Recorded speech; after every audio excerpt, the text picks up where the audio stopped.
The Leviathan's Breath is an exotic heavy bow new with the part of Season of the Undying for owners of the Season Pass. It's a pretty unique weapon and has some potential, but overall I'm not too sure on how I feel about it yet.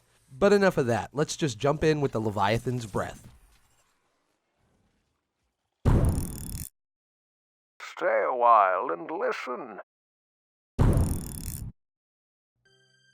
The Leviathan's Breath is an exotic heavy bow new for owners of the Season Pass. If you own Season of the Undying, you're immediately prompted to go speak with Banshee upon logging in. It's super simple to get compared to most exotics, with a short and straightforward quest. It's honestly one of the easiest exotics to get, aside from maybe the Cold Heart back in the day, if you remember that.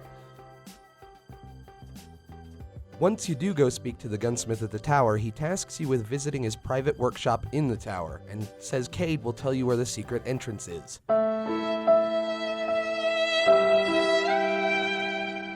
This is a pretty well-hidden room in the hangar section of the tower, so if you're having trouble finding it, you can take a look at the video and just follow along.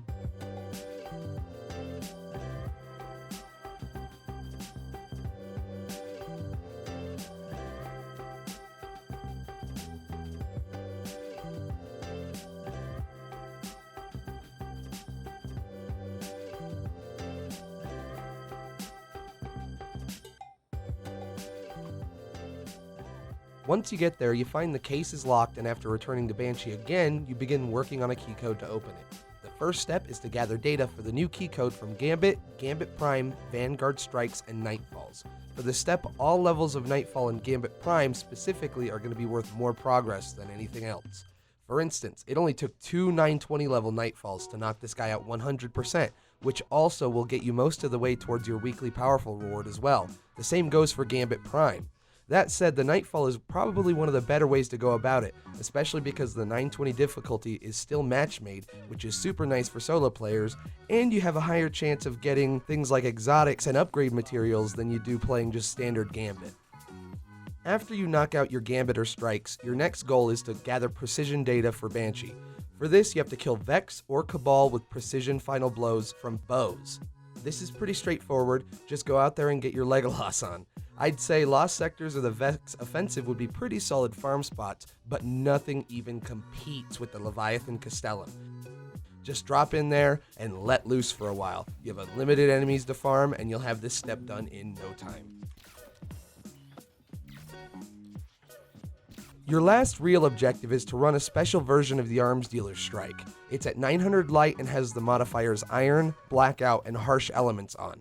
The good news is that this activity is match-made, so if you're afraid your light isn't quite up to snuff yet, you can still get into the nitty-gritty with your fellow Guardians. And while I don't think it'd be too hard with a team, if you're matchmaking this, try and work with your teammates. They ramp up the number of adds significantly, and the ones they throw at you are significantly stronger as well, including a few shielded yellow bar Centurions.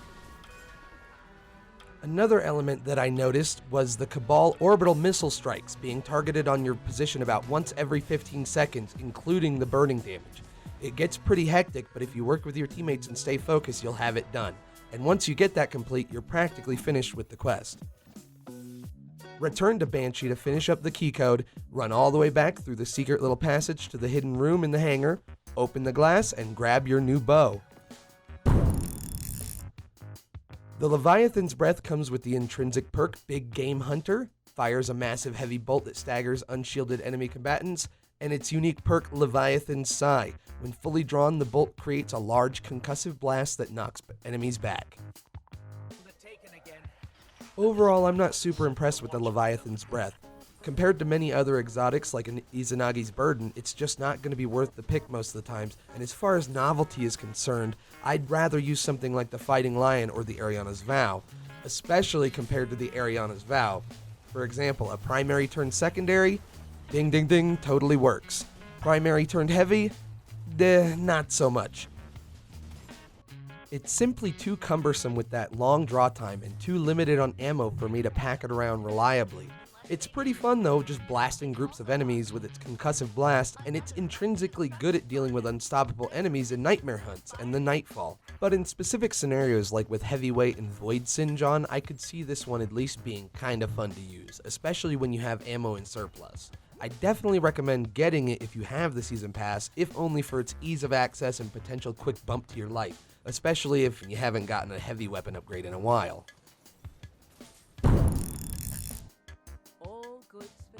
The Leviathan's Breath also has an ornament available called Bad Dog. It's available from Tess Everest in the Eververse store for 700 silver, and honestly I think it's really sick. I love the bone aesthetic, but I don't know, what do you guys think? Let me know down below.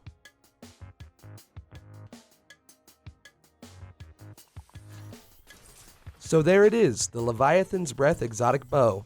I really like the concept, but I think the execution just leaves a little bit to be desired, honestly. But be sure to let me know what you think about it. Do you think it's a little too easy to get for an exotic quest? Does it make sense to you because it's a bit lackluster of a weapon? Either way, it's a really unique weapon to say the least, and definitely worth picking up. And who knows, in time it may end up growing on me a bit. Anyways, if you liked the video, give it a like, and if you dig what I'm making, consider subscribing. Thank you for watching, and I'll see you guys next time. Bye bye.